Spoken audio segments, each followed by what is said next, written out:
Welcome back to Heard It Here. I'm Kaylee Mason, your host and beef advocate. We're back in the studio with three guests today. I'm going to go ahead and have them introduce themselves, and we are going to be talking about a beef study tour that we all went on last spring. Some of our classmates that went with us last year are not attending here anymore, so they will not be on the show. But we will go ahead and speak on behalf of how the tour went and our experiences with it. So you can go ahead and start. My name is LB. I'm from Ness City, Kansas, and my major is animal science and agriculture education. My name is Aubrey Gemmer. I'm from Bailey, Colorado, and my major is animal science. My name is Mara Katz, and I'm from Prairie View, Kansas, and I am in beef production and also feed yard management. Awesome. So I am also in beef production and did the feed yard management, and I'm from Lakewood, Colorado, so not a far skip from the pond. So as I had mentioned, we all went on a beef study tour last spring, and every year is going to be a different place that Adelaide Klein, the beef program director, takes students to. But last year was the first year that she had created this class. And so we did a tour of mostly Texas. We had one stop in Oklahoma. So I'm going to have Mara talk about our first stop that we went to, and then we'll kind of just go down the line from there. Okay, so the first place we went to was Birdwell and Clark in Wichita Falls, Texas, and this was a rotational grazing place, and it was a older couple that was doing this, and when they first got the land, it was like very there was like no grass. It was like their example was you could throw a marble on the ground and you could see it. And when we got there, by the amount of years that they have been doing this, the grass was very thick and full, and so they rotated sheep and cattle on this, and they rotated them like every other day was when they rotated them, and they just kept doing that. Their biggest issue was the water rights issue. So, you bringing up that water rights issue, so there's a big lawsuit between the ranchers there by Wichita Falls and the people in Dallas Fort Worth area, that big metro area. And I was fortunate enough to go down to Waxahachie, Texas, which is right outside of Fort Worth, a couple months after we were there. And I learned from the people in that area, they are also very frustrated about them draining that river, because the ranch I was working on, when we were driving through, you saw all of these water hydrants in the middle of this big um, piece of land. And what they're doing is they're chopping it all up and selling it just to create more of a subdivision. And I can't remember, it's like an acre, like they sell it by the acre. And no, I mean, it's so bad though that people down there are even very angry and upset about it, because all the ranchers in the Fort Worth area are also getting pinched by what's going on. And I mean, that's 4 hours apart. Mm-hmm. I mean, it's that big of an issue. I was very impressed by how well their cows listen, to be honest, because obviously a lot of us don't have that. Now, I wouldn't say listen, but they know what to do and they just do it and they're happy. And it's an amazing environment to go and see, because obviously growing up in Bailey, Colorado, you don't have the opportunity to do different types of grazing like that. You can't, I mean, unless you want to drive them over a mountain constantly, you can't exactly do that. So it was really interesting and amazing to see how they did it and why it works so well. So I really did enjoy that place. Mm-hmm. And it was interesting to see why they grazed sheep along with their cattle, was so that the sheep will eat the forage a lot closer to the ground than the cattle will. So it's helping clean off that forage a lot more than the cows would. Yeah. And probably the most interesting part was, so they're doing this there where obviously there's a lot more grass and stuff in that area that versus what we got in western Kansas. But they were actually talking about how the people who got them into it were from West Texas, which is even drier than what it is here, which is hard to believe that there's a place that could be drier than western Kansas for how bad we've been lately. But no, I mean, obviously, if you do it here, you've got to be a lot more aggressive with moving your cattle around versus how they are able to do it there with more grass. And they were also very like adamant on how they're still learning, even at their age, that they're still learning a lot about this just along with us. Like his wife kept going on how she never grew up around any of this. She never grew up with the cattle, the having to graze animals or anything. So she's now to the point where she's went to classes, she's been around it long enough. She can tell you almost quite a few different types of plants and grasses and tell you their names and tell you what they are. So it was pretty cool to see how they're still learning along with us. Mm-hmm. And I was also very impressed with like just how knowledgeable, and they are still expanding their knowledge of the forages. And the husband was like extremely knowledgeable. I mean, he walked They up were to one very thing. He's smart. like, "Yeah, that's what this is." And not only that, but their hospitality was insane. They sent each of us A with big bag a of cookies. bag of cookies. I'm talking a gallon Ziploc bag, each of us. And there They was were amazing. still They were good mountain, They were too. amazing. yes. Yeah. As silly as this sounds, though, the part that I was most infatuated with were those portable water systems. Yes, those were Those Yeah. portable water They're systems. amazing. Because I remember looking at them, and at first, like from a distance, you thought it was something that you cut up one of those old bunks and you welded it together. But no, I mean, definitely a very, very good opportunity that we were fortunate enough to have. Yeah. Especially, way to start that trip off with a bang. Yeah. It definitely was. Mm-hmm. Awesome. Well, I think that was a really beneficial thing for all of us students to see, because we had talked about rotational grazing in classes, but then to get to see it and the effects of it. So moving on to our next stop, I'm going to have LB kind of start us off on our next stop there. Oh, it's hard to have a favorite trip out of all of the places we got to go to.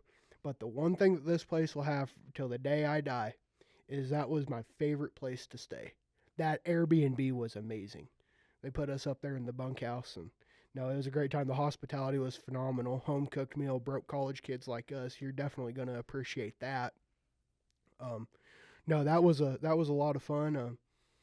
Someone decided to get a mesquite thorn stuck in their foot when we were pushing cows with Mr. Brown, but no, and it's funny. This was a beef tour, but the one thing that stood out to me at R.A. Brown Ranch, I remember they had that one calf that had mesquite. It was a mesquite thorn in its hoof, Mhm. wasn't it? Yep. Yes. And they had a couple of their interns come on ponies, and I looked over at Wyatt Jarman and Jackson Walker, and I was like, I'm a show cattle kid. I do not know a thing about horses, but those are above average cow ponies. But no, I mean that was a great place, and Mr. Donald Brown, he's one of those guys. If you're fortunate enough to make a connection with him, I mean, sky's the limit. Between the knowledge he has, the connections he has himself, I mean, great operation, great family. I mean, when you've been able to do it as long as they have, you obviously, I mean, you're doing something right, but two, you obviously know what you're doing. And it was very like honoring how he trusted us enough, just a bunch of random kids that he had never met before, to help him on, like when we pushed those Mhm. cows over to the next pasture, we got to help him with that. And then he also elaborated on handling cattle in like the proper way instead of Your chi. That's what he talked about, your chi. Chi. Gee, Yes. yeah. Yes. I remember that. Your piece with everything. yes. Oh my gosh. He was absolutely amazing in all aspects. He was encouraging, and he's an amazing leader. I think that one of my favorite parts about meeting him was we actually had a Zoom with him prior to meeting him so he could learn all of our names and where we're from. And by the time we got there, he looked at us and he said, "You're Aubrey Gemmer and you're from Bailey, Colorado. What do you like about Texas?" And he was just like absolutely amazing, and his memory, oh my goodness. And then he just made you feel so incredibly comfortable, and any Very question you easy asked to was talk to. Oh, yeah. right. Any question you asked was not dumb. It could have been from the simplest thing to the smartest thing in the world, and he knew the answer to it. He can get you connections anywhere, and it was absolutely amazing to work with. It was very much so like talking to him was as if he's known you your whole life, because I had the opportunity to meet him at the Gardeners bull sale, and he was there, and he was like, "Hey, what's your name?" And I told him, and then he's just like asking me all these questions, like he'd known me forever, and I'm like, okay. Mm-hmm. Yeah, so part of the beef study tour was going to the gardener's sale, Mhm. which not everyone was able to go, but Mara and I. Who else? Wyatt went. It was Uh, Wyatt. I Yeah. was gonna say Wyatt because Jarman. I think that was the same weekend as judging. Yep. Mm-hmm. Yep. We did. We got the opportunity to meet Donald at the gardener's sale, and it was like you guys said, just kind of like talking to someone you've already An old you've friend. known Known for a your whole while. life? Yeah. And I think my experience with him was Adelaide had us write thank you notes to him, and just something that we had learned from him prior to physically meeting him. We all wrote him thank you notes. He pulled out his wallet while we were talking to him at his mother-in-law's Airbnb and was like, "Yeah, I still have all of your guys' notes to us." And I was like, okay, that is just, I think, very, Meaningful. that was, It yeah, is. very meaningful to me. Two more things that I really appreciated about it. One of them being cattle related, the other one just kind of a funny story about Donald Brown, but the knowledge that they have about the New World screwworm that's happening down south, and I mean, we all know it's dangerous. But I remember when we sat there and had coffee and we discussed with them after supper that night. I mean, the majority of that 2 hour conversation was simply just talking about New World screwworm, the dangers of it, and how we've got to do everything possible and ethical to make sure that that does not get across to the states. Because I mean, that is it's nasty, and once you get it, I mean, it's extremely hard to get rid of it. We've been fortunate enough to get rid of it when it's come across the border before, but still, you need to do everything you can to try to avoid having it come across the border in the first place. One, but two, the funniest part about it was I'm talking to him and he's like, "Wait, you're from Ness County?" I was like, "Yes, sir." He's like, "Who's your parents?" I was like, "Well, my adopted dad's Bronk Barrows." And he looks at me, he's like, "Oh, I know Bronk. He got me out of a speeding ticket." But no. It's the little things that he remembers. Oh, yeah. That is just insane, and it just makes you feel so good. Yeah. I don't know. Mhm. Well, and his mother-in-law, she grew up, it was like what, an hour and a half from Colby, because she's from Nebraska. Yeah. Yes. I remember that. McCook, wasn't it McCook? McCook area, yeah. Mhm. Yeah. Yeah. His mother-in-law runs a very homey Airbnb, and her cooking is amazing. Hey, they also have performance horses there Mhm. as well. So they have cattle and performance horses. So their facility is extremely nice, very well thought out facility as well. You look at it and you're like, that's exactly what I would do if I had enough money to do it. Well, and they built it to last for 20 years. Right? I mean, Mhm. it's an investment to them. It's Yeah. not Yeah. just, hey, let's do this on a whim. It's, if we're going to do this, we're going to do it the right way, and we're going to put all the pieces where they belong. Yeah. And I don't know if you guys follow them on Mhm. any social platforms, but Tucker's very entertaining. yeah. Yes. yes. TikTok, Facebook, I don't know where else. That's where I follow them on. But yeah, they post quite a few entertaining videos. And that's kind of how I keep up to date. And they love spreading knowledge about things too, as they are so willing to talk about all of the information that they are learning, because they want more people in the industry and they are advocates for the industry. And another amazing thing that Donald is doing is he's creating that, or did create, that Black Angus The program. certified beef. Yes. Can you expand on that actually? So, if my memory serves me correct, it's a deal that makes it a little bit more flexible on what they can accept as Black Angus beef. Obviously, you have to have a black hide, and then you can only have a certain amount of hump. So that way, they're able to use their more southern influenced cattle, and then along with that would be the I cannot think of the name of the breed, but there is that breed that they came up. It's the R.A. Brown Ranch Special, pretty much, and it's a crossbreed of, and you get all the best qualities out of all the breeds that they have there at their place, Mm-hmm. and it's a deal to help with better carcass quality and things like that, and also that machine that they're coming out with now. Yeah, the to help scanning. grade beef as the cattle walk through. Yeah, it's like basically a very large MRI CAT scan Yeah. looking thing that Mhm. obviously doesn't actually do that, but Almost looks like what you walk through walk through when you're at the airport. right, it Yeah. big enough for cattle, and I think Yeah. that's very cool. Mm-hmm. So our next stop was in Lubbock, Texas. We actually got to go to a museum and kind of walk around and just stretch our legs because it is such a long trip. And it is. And we went by the 4.6s. We did go by the But 4.6s. most of y'all were sleeping when we did that. I remember I that. definitely was. Yeah. I was. We were driving by, and because I was like, man, I wonder how close we are to the 4.6s. So I Googled it. I think and- you were the only one up, LB. Wow. Me and Wyatt were. And Adelaide, obviously, because Adelaide was driving. I I would hope she was hope up. Adelaide went to sleep. But we were driving, and I was like, oh, wait, we're going to go right by the 4.6s. And then we went by the 4.6s, and then after that would have been the Pitchfork. Those two very legendary ranches right there. And then that was on our way to Lubbock. Mhm. I remember that. Oh, that was, yeah. Yes. And actually at the museum that we went to, they had an old 4.6's barn. Yep. Yep. And talked about why he had the L on the barn for the respect that he had for his in-laws. Mm-hmm. Things like that. Yeah. Yep. So that museum was an old cowboy museum. Inside they had quite a display of like old boots and spurs That and was my favorite wagons. part. Yeah. The yeah. boots and spurs. I liked the train, the really old train. Yeah. I thought that was just awesome. Yeah. I honestly just like getting to see all the different buildings and like how things were back Yeah. then compared to now, because obviously it was a lot different. Yeah.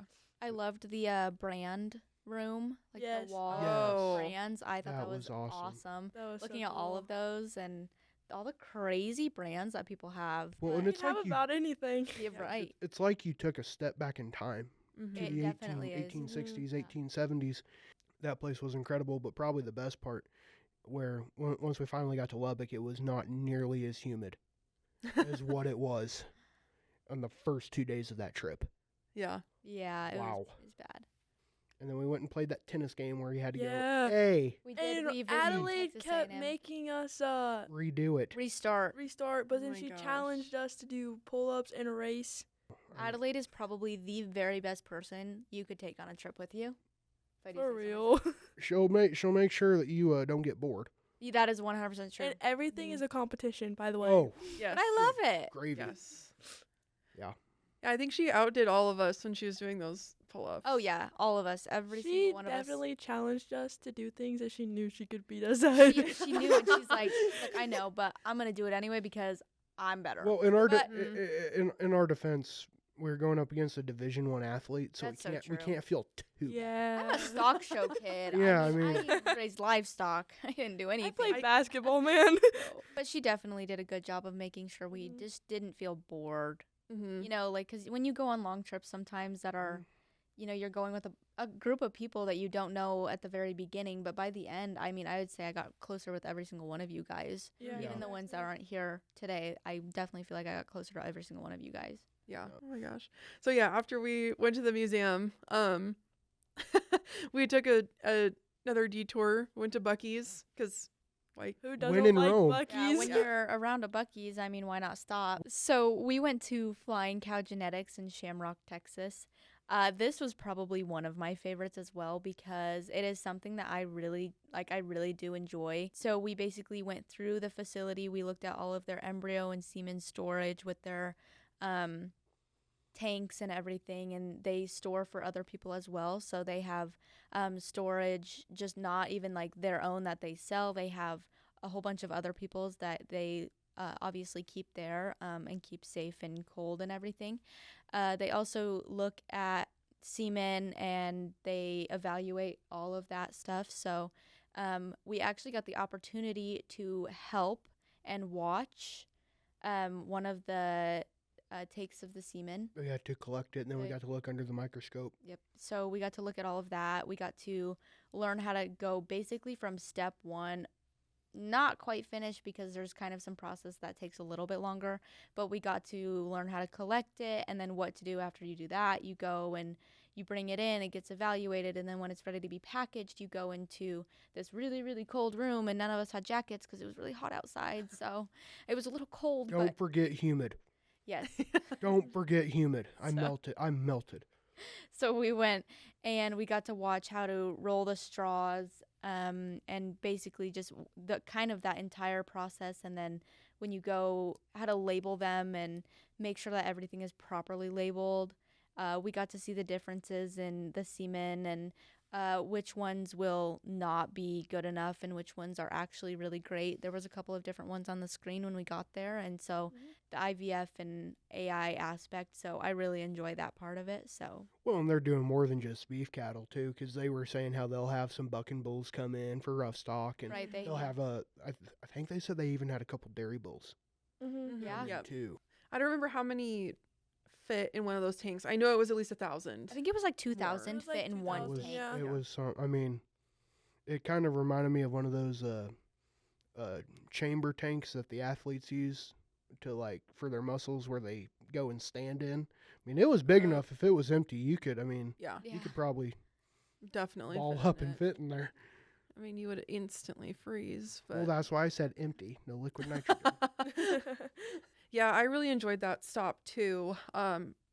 Because before the beef study tour, I had taken the AI class, and so we kind of already had a little bit of an understanding about it. And plus, our bulls for our bull sale get the breeding soundness exam, and so Dr. Pretty, the vet that we use, he comes out and collects semen and looks at like proximal droplets and Motility and morphology. yeah. Yeah, we got to look at that on the screens when Mhm. they pulled them up, and we got to look through the microscope too. Yeah. But I mean, seeing it through the screen, I mean, is what you're seeing on the microscope. It just, you know, So we had a last stop in Oklahoma that we'll have Mara kind of expand on. So our last stop was Myers Ranch in Guyman, Oklahoma. This was a cow-calf operation.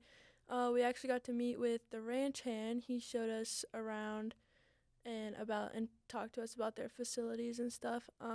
He took us out to one of their pastures, which was, they called it their calving pasture because that's all they did in that pasture, and they had another set of facilities over there by that, so that way if they had any problems, they were able to just bring the cow and calf in and take care of them there. And then they had their original facilities over up by their feed yard area, and so yeah. yeah. We almost, it was kind of a close call, almost getting stuck in the mud with the college van. Yep. Yes. Up there going out to Yep. the The calving pasture, but Mhm. it was really cool to see everything that they do. I know that the daughter is very, very passionate about when she buys an animal, she stands ground on EPDs. Mhm. So she definitely looks those over about 50 times before purchasing one animal. So I think she's very passionate about that certain aspect of buying cattle. So I thought that was really cool. And she knows what she wants her cattle to be like. So She knows it's exactly what hers need to look like, and she'll go after those specific ones. Yeah, very growth emphasis in real world, to Mhm. where they're gonna thrive in the feed yard and Mhm. more pounds, more profit. Right. Yeah. Exactly. Well, she was almost getting to the point too where she was going to have to start outsourcing. Right, yeah, she had She was almost to that inbred point Mhm. that Yeah. she was going to have to. she had bought cattle or a couple of bulls from Gardner, hadn't she? Yeah, she's put Yep. some females through that sale too. Okay, yeah, yeah, Mhm. yeah. I remember. Her and Mark Gardner are close partners. So their facility that Mara was talking about that was in their Calving pasture. is in there. Yeah, their calving pasture. He said that it was an old horse facility. Mm-hmm. Yes. And they had added on to it. And so when he took us in there, there were actually like 2 different areas you could go into, and it was an old box car Yeah, It was, yes, it was. yeah. that was like all of their medical and just supplies, really. And they were talking about how they never leave the animals alone. Mm-hmm. Someone is always out Always there, on watch. They went in always on shifts. watch. Mm. Every hour, 24 hours, someone was out there watching the cows. Someone was there. I So- remember them saying that they split the night. So like, the daughter would take maybe like the first half, and then Mhm. ranch Yes. hand would take the second half, and then they just like keep rotating. around like that. And they had like 4 or 5 different people, I think they said, that were on that rotation. So that way they all got to like have some sleep and like work. Just like, keep get some fresh work. eyes. Yeah. Mm-hmm. They said that they just never left that alone, though. They made sure that someone was watching at all points, Mhm. at all times. So yeah, I think that was really cool to go and get to see their herd, because they did have Mm-hmm. some nice pairs out there. So after making sure the van didn't get stuck, we were able to get out of there. Yeah, for sure. So one of our last stops was in Ulysses, Kansas. We had stopped for supper and kind of reflected with everybody about our trip, and we wrote thank you notes to every producer and place that we went to. After we had supper and wrote cards to everybody, we went home. After that, we had an adventure going home too. So we got home very late, but it was totally worth the trip. So I think I want us all to kind of just touch on maybe our favorite parts of the trip and what we benefited from it, and yeah, what we can take away from it. So I'd say what I benefited the most from it, being exposed to a new approach. Because I mean, let's be honest, we're running out of land to feed cattle. So the approach that you do at Birdwell and Clark's can be so beneficial to utilize small amounts of land. But not just that. I mean, just the advice and talking to Donald Brown. I mean, how lucky a guy could be to follow him around just for a day with the pen and paper. And I bet you'd get a Harry Potter book. The semen collecting facility, that was awesome. I mean, just connections like that. So if you need a place to store semen, you know, you have that in your back pocket. And then talking to people that are still trying to produce cattle for real world aspects, trying to feed the world. Because, I mean, the world's growing. And Mhm. that was very beneficial there. Yeah, absolutely. Mara. Probably some of my favorite parts were the genetics place. Just learning and getting a better understanding of genetics, because later on I want to like keep going into like ultrasounding and AIing and like continuing that in our own herds and stuff. So I think with the better understanding of genetics and seeing how that goes will benefit me, and then just also seeing how like different facilities do different things, because that's a different part of the world than where we are at. And so I just think is just beneficial to get new ideas that we can try. Don't have to continue using them, but if they work, then they work, and if they don't, then they don't. Mm-hmm. I definitely think that going to a place extremely different from where most of us are, like, but especially at least me and Kaylee, like, we are definitely not from the parts where you can just, there's a big lot of ground and you can just, say move, move, move, move, because that doesn't necessarily happen. I mean, there's not a whole lot of grass. And so I thought it was extremely cool. And I went home and I was like, Dad, this is like, we need to do this, but like, we need to figure out how, because I think that would just be like absolutely amazing to try to do. But if we could figure out and adjust it to fit the location, Yep. but learning how they did it was just mind blowing. And I think that it would definitely help maybe even resurface some of the area that needs resurfaced where I live. And going to the different operations, R.A. Brown Ranch, that was extremely cool to see. And even the internships that they were offering, Yeah. learning that you don't just have to like know about them, but you can be a part of their anything, honestly, their internships, their student learning about what they do. Yeah, because you almost have to take a semester off to do an Right. internship there. Because it's not just for the summer. It's like, what was it, 6 months to a year? Yeah. Mm-hmm. So learning about, I mean, if you want to do something, there's opportunities out there. May not be the first thing you search up when you go on Google, Right. but they're out there and they're amazing opportunities. And going to look at the flying cow genetics, obviously, like I talked about earlier, is something I definitely really enjoy doing. I love genetics and the reproductive side of things, IVF and AIing. So going to see all of that stuff was just absolutely amazing. I benefited so much learning about each step of the process and knowing you don't really need a degree to do it, Right. and that could be something you do on the side, but learning so much as you do it, not just just to do it on the side, but kind of a learning thing. Like I could do it while I'm in college or while I'm working somewhere else, but that it's just such an amazing opportunity. So I think what benefited me most was learning about the opportunities that you can get when you actually go out and explore. But then I also made some pretty good friends, I would say, on the road. So I have friends now. Yeah, so I think that we all just kind of connected as we, Yeah. we were Yes, for all sure. frustrated at times. We were all hot and humid at times. You guys then- learned how to find Wyatt if you ever lose him. Right. And Mhm. we all like learned what each other liked and disliked about certain cattle and stuff too, and Yeah. so we learned a lot about each other and how the world is different. So it's different, and just the state away, it's completely different. So Mhm. it was amazing, and I would definitely recommend it to anybody to go on the beef Yes, for tour sure. to learn about. You get So what you put much. into it. Right. Yep. Yes. I mean, if you're just gonna go and it's like, oh, most of this trip's paid for, who cares? Yeah, you're not gonna get much out of it. But if you go in there, you're ready to learn, and I You mean, have to have an open mind. absolutely, Right. Yes. absolutely. But I would definitely say, personally, I would recommend this trip to anyone, and I would highly suggest you do it because it's so much fun.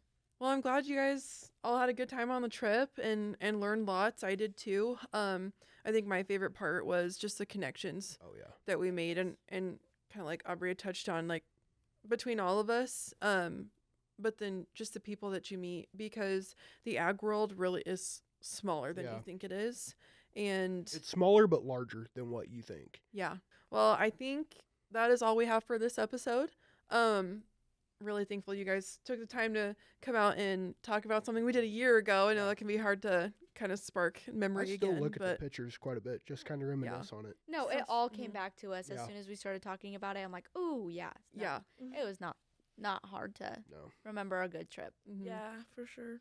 Awesome. Well, thanks for watching. We hope we've beefed up your knowledge a little bit about these amazing producers and places that we went, and maybe you'll look them up and learn something for yourself. So we'll see you next time. I'm Kaylee Mason, and maybe another thing to learn is to not speed in Scott County.